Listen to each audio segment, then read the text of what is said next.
Good morning, and it's nice having you joining us again on Business Today. I am Omoshinyola Adesoya Ajayi, and welcome to Business Today, where we'll analyze key economic issues and policies shaping Nigeria's business landscape.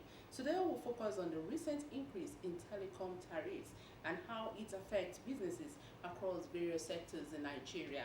Telecommunication is the backbone of modern business operations, facilitating e-commerce, banking, logistics, and communication.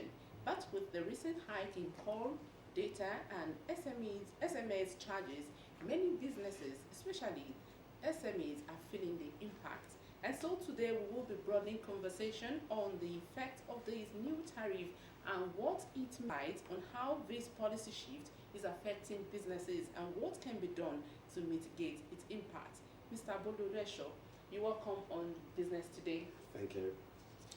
Okay, let's set the ball rolling. Let's begin with an overview of the recent telecom tariff hike, because this has sparked, mixed reactions.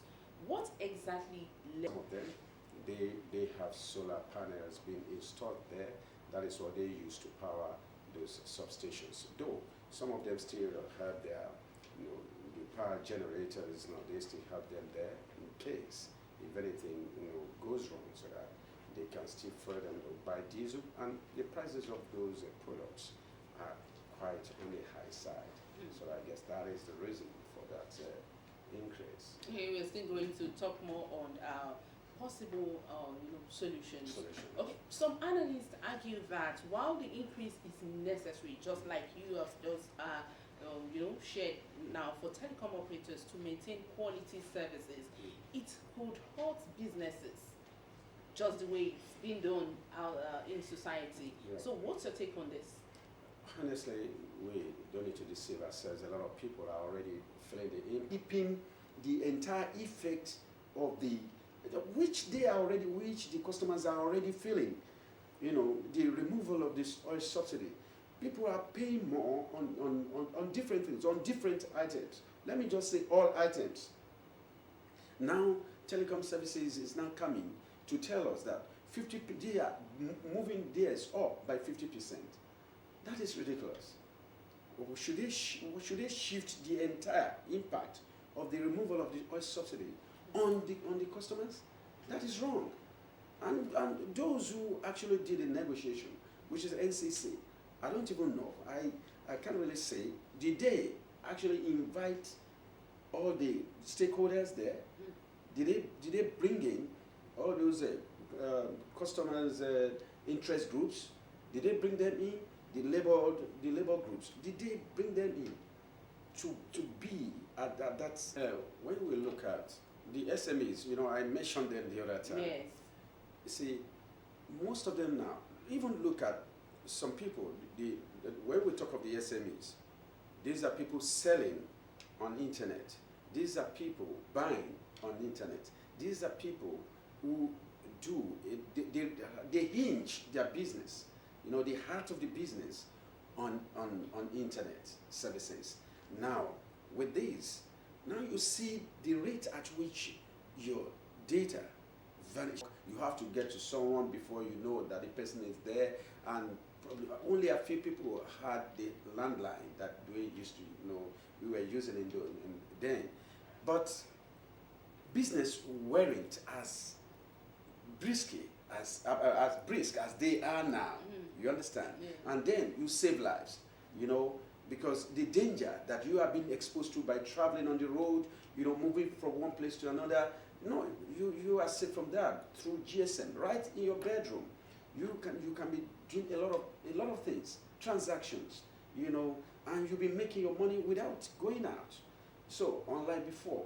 So now, where will the people get the money to augment? Even the legislators, ask them. So that is when the cable services company, when it jacked up its charges, and NCC was unable to stop that company from doing that. But I think they are still in court now, that they were trying to tell them that they should revert that. And who went to court? It is not government.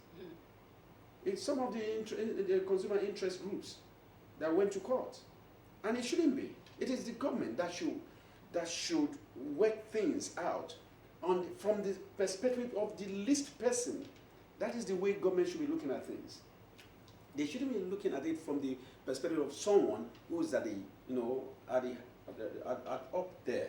Those who don't even care. Where did they get the money from? They get free money. But people who are actually working for money, they know when they want to pay for anything, they know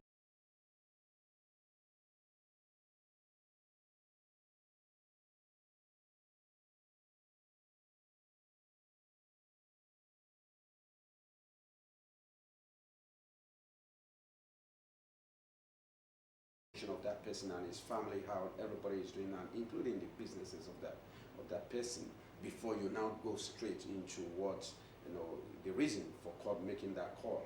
But now I think people will probably have to reduce, or maybe this is going to affect, it's going to undermine morality and probably the customs of the people and tradition. So you can do that, people can do that, so that it will reduce the number of time and the amount you spend, on calls. Likewise on the internet, most of us, we go to all those social medias and we watch some things to entertain ourselves, and definitely that will have to nosedive. So those are the things that people will have to do. But my fear, is for those who are actually, they must be on or through. Like, I think those people who do this, who are on the, what do we call it? They go and reconnect those people. I think maybe within 24 hours.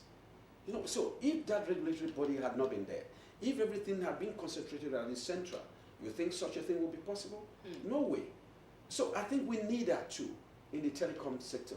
And besides that, it's unfortunate it is in this country that you see these, the Yoruba's way of saying things that, Aria o Koyale, we had the landline there before. Where are they now? Where are those telecom organizations that we had in the past, like Starcoms and all those stuff? Where are they now? Technology. I think technology, as technology evolves, But even where those technology came from, they are still using those services. That's what I'm saying. They are still using it over there. That is what those who were funding, those who were fighting on the side of the people, are those people in government now. So because I wonder how everything fizzled out. Where are those voices? Why are they no longer talking? In Ondo State here, in fact, I don't think we have anybody. We are not talking about politicians.